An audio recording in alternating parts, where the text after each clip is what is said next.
আকাশে ড্রোন আর সমুদ্রের নিচে সাবমেরিনের গর্জন যখন মধ্যপ্রাচ্যের ভাগ্য ললাট নির্ধারণ করছে, ঠিক তখনই যুদ্ধের ময়দান থেকে কলম ধরলেন ইরানের প্রেসিডেন্ট মাসুদ পেজেশকিয়ান। মার্কিন জনসাধারণের উদ্দেশ্যে লেখা এক আবেগপূর্ণ ও রণকৌশলী খোলা চিঠিতে তিনি এক চরম সত্যকে সামনে নিয়ে এসেছেন। যুদ্ধের বিভীষিকা যখন দুই দেশের দরজায় কড়া নাড়ছে, তখন এই চিঠিটি কেবল একটি রাজনৈতিক বার্তা নয়, বরং ইতিহাসের এক নাটকীয় মোড় হিসেবে দেখা দিচ্ছে। পেজেশকিয়ান তার চিঠিতে খুব স্পষ্ট ভাষায় জানিয়েছেন, ইরানের কোনো শত্রুতা নেই মার্কিন সাধারণ মানুষের সাথে। তিনি লিখেছেন, আমরা আপনাদের শত্রু নই, আমাদের ক্ষোভ কেবল ওয়াশিংটনের সেই আগ্রাসী নীতির প্রতি যা দিনের পর দিন সাধারণ মানুষকে যুদ্ধের দিকে ঠেলে দিচ্ছে। এই বার্তার মাধ্যমে তিনি মার্কিন প্রশাসন ও সে দেশের জনগণের মধ্যে এক অদৃশ্য দেয়াল গড়ে তোলার চেষ্টা করেছেন। প্রেসিডেন্টের এই চিঠিতে ফুটে উঠেছে 1000 বছরের প্রাচীন সভ্যতার আত্মবিশ্বাস। তিনি মনে করিয়ে দিয়েছেন, ইরান কোনোদিন আগে যুদ্ধ শুরু করেনি, কিন্তু আক্রান্ত হলে তারা কখনো পিছু হটেনি। বিংশ শতাব্দীর 1953 সালের অভ্যুত্থান থেকে শুরু করে বর্তমানের ভয়াবহ বিমান হামলা, ইরানি প্রেসিডেন্ট মার্কিন আগ্রাসনের এক দীর্ঘ ফিরিস্তি তুলে ধরেছেন চিঠির প্রতিটি ছত্রে ছত্রে। তেহরানের দাবি অনুযায়ী এই যুদ্ধ কেবল সামরিক নয়, এটি একটি অসম অর্থনৈতিক ও মনস্তাত্ত্বিক যুদ্ধ। পেজেশকিয়ান সরাসরি প্রশ্ন তুলেছেন মার্কিন করদাতাদের অর্থের অপচয় নিয়ে। তিনি সোজাসুজি জিজ্ঞেস করেছেন, আমেরিকার কোন স্বার্থে ইরানি শিশুদের ওষুধ কারখানা ধ্বংস করা হচ্ছে?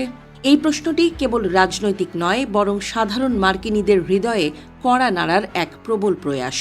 চিঠিতে ইসরায়েলি আধিপত্যের সমালোচনা ছিল তীক্ষ্ণ ও ধারালো। পেজেশকিয়ান দাবি করেছেন, আমেরিকা আজ ইসরায়েলের প্রক্সি হিসেবে কাজ করছে। ইসরায়েলি স্বার্থ রক্ষায় মার্কিন সেনাদের জীবন কেন বিলিয়ে দেয়া হচ্ছে, সেই বিস্ফোরক প্রশ্ন তুলে তিনি মধ্যপ্রাচ্যের রাজনীতির জটিল সমীকরণকে জনসাধারণের সামনে উন্মোচিত করেছেন। এদিকে যুদ্ধের ময়দান থেকে আসা খবরগুলো আরও ভয়াবহ। ইরানের অপারেশন ট্রু প্রমিস 4 এর অংশ হিসেবে 89তম দফায় হামলা চালিয়েছে। তেল আবিব থেকে বনি ব্রাক প্রতিটি স্থানে সাইরেন আর বিস্ফোরণের আওয়াজে এক প্রলয়ঙ্কারী পরিস্থিতির সৃষ্টি হয়েছে। যুদ্ধের এই দহন যখন তুঙ্গে, তখনই শান্তির ললিত বাণী সম্বলিত এই চিঠি অদ্ভুত এক বৈপরীত্য তৈরি করেছে। অন্যদিকে মার্কিন অভ্যন্তরেও বইছে পরিবর্তনের হাওয়া। জো কেন্টের মতো উচ্চপদস্থ কর্মকর্তাদের পদত্যাগ ওয়াশিংটনের অস্থিরতাকে বিশ্বের সামনে স্পষ্ট করে দিয়েছে। সাধারণ মার্কিনীরা এখন প্রশ্ন তুলছেন এই যুদ্ধের প্রয়োজনীয়তা নিয়ে। পেজেশকিয়ানের চিঠি ঠিক সেই ক্ষোভের আগুনে যেন ঘৃতাহুতি দিয়েছে।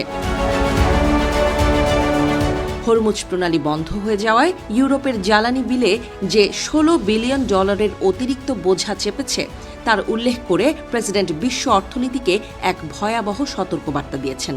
তিনি বুঝিয়েছেন, ইরানের ওপর আঘাত মানে কেবল একটি দেশের ওপর নয়, বরং সারা বিশ্বের স্থিতিশীলতার ওপর আঘাত। পেজেশকিয়ান তার চিঠিতে ইরানের অভূতপূর্ব উন্নয়নের চিত্রও তুলে ধরেছেন। অবরোধ আর হামলার মাঝেও কিভাবে দেশটির সাক্ষরতার হার বেড়েছে এবং প্রযুক্তিতে ইরান এগিয়ে গিয়েছে তা উল্লেখ করে তিনি বুঝিয়েছেন যে বোমা বর্ষণ করে একটি জাতিকে কোনোদিন পাথর যুগে ফিরিয়ে নেওয়া সম্ভব নয়। চিঠির শেষ অংশে এক নাটকীয় পরিণতির ইঙ্গিত দিয়েছেন ইরানি প্রেসিডেন্ট। তিনি লিখেছেন, ইতিহাসে অনেক আক্রমণকারী এসেছে এবং গেছে, কেবল তাদের কলঙ্কিত নাম টিকে আছে। কিন্তু ইরান মাথা উঁচু করে 1000 বছর ধরে টিকেছিল এবং থাকবে। এটি কেবল একটি হুঁশিয়ারি নয়, এটি এক অপরাজেয় জাতির চরম দম্ভ। বর্তমানে বিশ্ব এক অনিশ্চিত সন্ধিক্ষণে দাঁড়িয়ে। পেজেশকিয়ান খোলাখুলি আহ্বান জানিয়েছেন মার্কিন জনগণকে সত্য অনুসন্ধানের জন্য।